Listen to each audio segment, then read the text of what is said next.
老月哟，不顾你莫忘报宣情。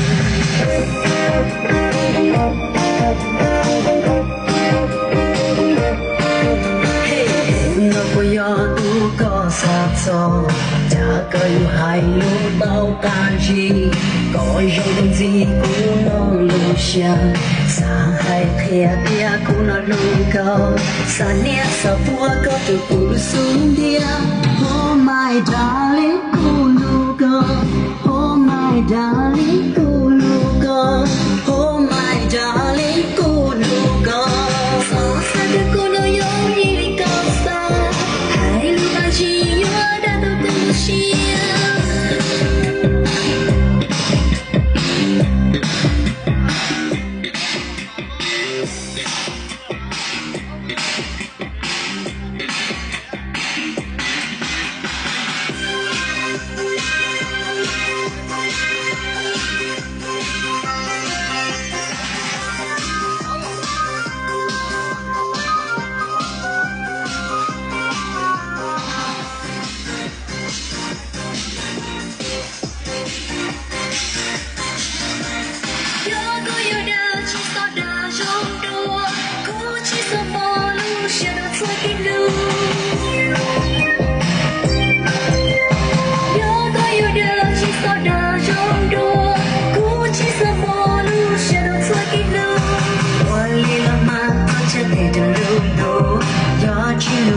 小哥给照顾 ，Oh my darling， 咕噜哥 ，Oh my darling， 咕噜哥 ，Oh my darling， 咕噜哥。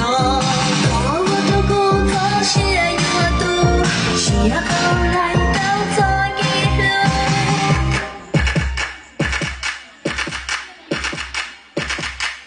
Oh yeah。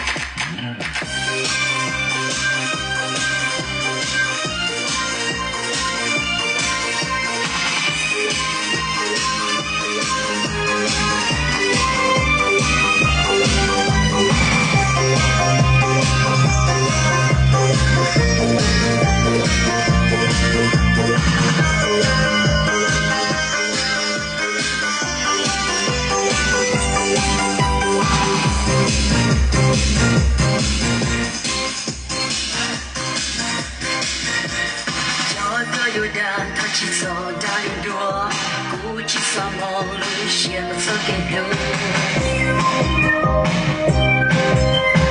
有的他去走大有多，估计什么路线都走给路。我一辆马跑在北的路多，有几路点高路多过。路就是个路没下路，斜路跌落路的是路线。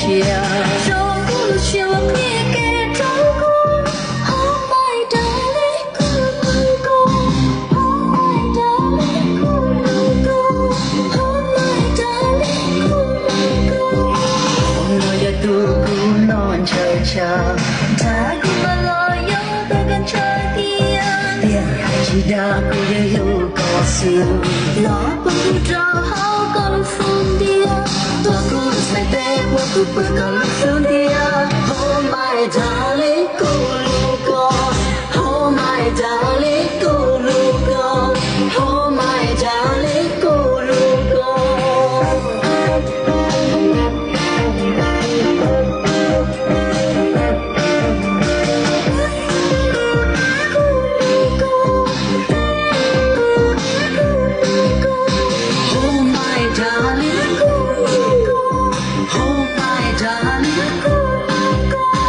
Oh my